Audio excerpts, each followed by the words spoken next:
नमस्कार बंधुरा JP computer থেকে আপনাদের সকলকে জানাই আন্তরিক শুভেচ্ছা এবং ভালোবাসা। তো আজকে আমাদের নতুন কিন্তু একটা আইসিটি নিয়োগ হতে চলেছে, যে নতুন আইসিটি নিয়োগ কিন্তু একটি প্রপোজাল সরকার দিয়েছে, একটি প্রপোজাল অর্ডারও কিন্তু বেরিয়ে গেছে। তো সেই অর্ডার নিয়ে আজকের আমাদের এই ভিডিও। সেই অর্ডারে কি বলা হয়েছে এবং এই অর্ডারের কিন্তু আরেকটা বলা হয়েছে যে লিনাক্স অর্থাৎ যারা আইসিটির 5th and 6th আছেন বা 6th and 7 আছেন তাদেরকে কিন্তু উইন্ডোজ 10 পড়াতে হয়, কিন্তু আইসিটির এই যে নতুন নিয়োগটা হবে এই নতুন নিয়োগে কিন্তু আপনাকে লিনাক্স পড়াতে হবে, কারণ যে সিলেবাসটা দেওয়া হয়েছে 5 থেকে 12 পর্যন্ত সেই সিলেবাসটা কিন্তু লিনাক্সের একটা সিলেবাস।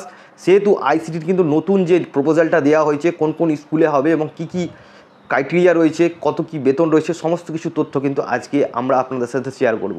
তো চলুন দেখে নেওয়া যাক এই আইসিটির যে অর্ডারটি বেরিয়েছে সেই অর্ডারটির কী লেখা। দেখুন এখানে অর্ডারটায় কি বলা হয়েছে। অর্ডারটা আপনার 5/5/2025 কিন্তু অর্ডারটি বেরিয়েছে। গভর্নমেন্ট অর্ডার নাম্বার অর্থাৎ জিও নাম্বার কিন্তু এটা রয়েছে। এখানে কিন্তু ওয়েবেল কোম্পানিকে একটা প্রপোজাল দেওয়া হয়েছে নিউ আইসিটি অ্যাডারেট স্কুল প্রজেক্টের জন্য। তো এখানে কি বলা হয়েছে, এখানে বলা হয়েছে যে কিছু নতুন স্কুলে আইসিটির প্রোগ্রাম চালু করা হবে, তার জন্য ওয়েবেল কোম্পানি যে আছে মাদার কোম্পানি অর্থাৎ স্কুলনেট বা এক্সট্রামার্কস যে কোম্পানির আন্ডারে মানে চলে তার যে মাদার কোম্পানি সেই কোম্পানিটার নাম হচ্ছে ওয়েবেল। সেই ওয়েবেলকে কিন্তু একটি প্রপোজাল দিয়েছেন যে আইসিটি নতুন কিন্তু প্রজেক্ট চালু করতে হবে, তার জন্য একটি অর্ডার বেরিয়েছেন। তো এখানে কি কি থাকবে এই প্রজেক্টের জন্য, এই প্রজেক্টের জন্য 10টা কম্পিউটার থাকবে এবং এখানে দেখতে পাচ্ছেন ইন্টারনেট কানেকশান সমস্ত কিছু কিন্তু এখানে রয়েছে। এবং এটি কিন্তু এখানে দেখতে পাচ্ছেন যে 5 ইয়ারের জন্য, কিন্তু 5 বছরের জন্য। তারপরে এখানে দেখতে পাচ্ছেন আইসিটি ইন্সট্রাক্টর যিনি থাকবেন তিনিও কিন্তু 60 মান্থ অর্থাৎ 5 বছরের জন্য কিন্তু এখানে থাকবেন। সমস্ত কিছু কিন্তু এই 5 বছরের জন্য কিন্তু করা হবে। এখানে আরও একটা জিনিস বলে রাখি, ইন্টারনেট কানেকশান সমস্ত কিছু কিন্তু রিকোয়ারের জন্য বলা হয়েছে। আইসিটি অর্থাৎ একটা স্কুলে আইসিটি প্রজেক্ট চালাতে গেলে যে সমস্ত টুলস বা দরকার হয় কম্পিউটার টুলস সমস্ত কিছু কিন্তু এখানে দেওয়া রয়েছে। এবার ব্যাপারটা হচ্ছে এখানে কিন্তু একটা ইন্টারেস্টিং জিনিস আপনাকে বলে রাখি আপনাদের সকলকে।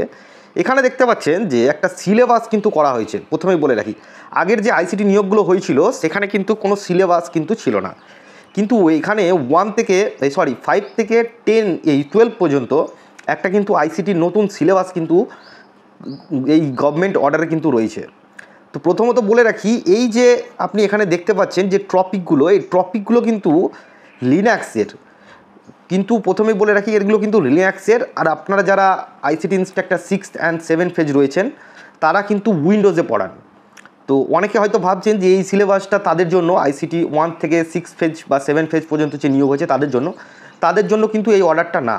এটা কিন্তু একটা নতুন প্রপোজাল দেওয়া হয়েছে ওয়েবেলকে, এবং এই যে সিলেবাস আছে এই সিলেবাস কিন্তু ছাত্রছাত্রীর দিকে পড়ানোর জন্য কিন্তু দেওয়া হয়েছে।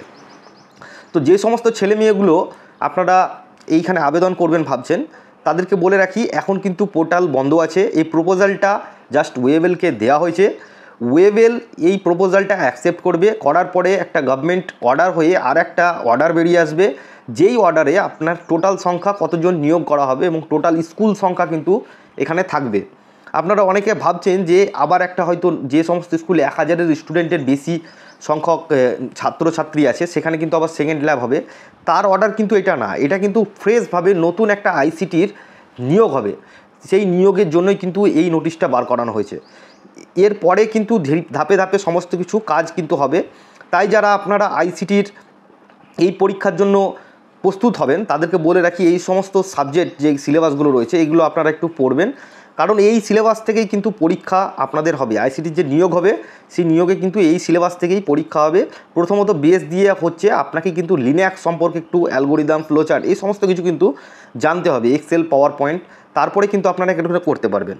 তারপরে আরও একটা জিনিস আপনাদেরকে আমি দেখাচ্ছি, এখানে আরও একটা কিন্তু গভর্নমেন্ট অর্ডার রয়েছে, যেই অর্ডারটা এখানে দেখতে পাচ্ছেন ইমপ্লিমেন্ট, এটা 22/5/2000, যেটা কিন্তু এখানে আপনার যত যে ডিআই অফিস রয়েছেন সেই সমস্ত ডিআই অফিসে কিন্তু এটা সেন্ড করে দেওয়া হয়েছে।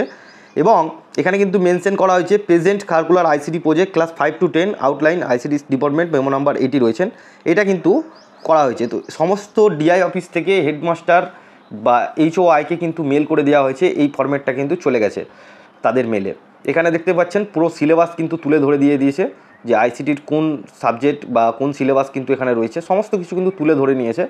তো ব্যাপারটা কি এখন অবধি কেউ কিন্তু ক্লিয়ার না, সেহেতু আমিও আপনাদের কাছে ভুলভাল কোনো ইনফরমেশান দেবো না যে এটা আদেও কি 1 থেকে 7 ফেজের জন্য লাগু না এই বিষয়টা নিয়ে আমিও একটু কনফিউশনে আছি, কারণ এই যে সিলেবাসটা রয়েছে এই সিলেবাসটা কিন্তু লিনাক্সের উপরে ভিত্তি করে।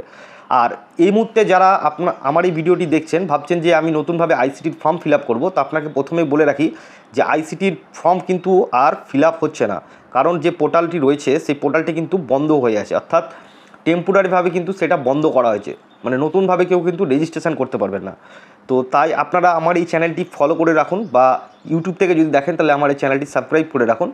আপনাদের এই ভিডিওটি যদি কোনো কাজে লেগে থাকে তো একটা লাইক এবং কমেন্ট দেবেন, কারণ কি এর পরে আপডেট আসবে সেই আপডেট জানতে গেলে আমার চ্যানেলটি সাবস্ক্রাইব করে বেল আইকনটি প্রেস করে রাখবেন। ধন্যবাদ, ভালো থাকবেন, সুস্থ থাকবেন, জেপি কম্পিউটারের সঙ্গে থাকবেন।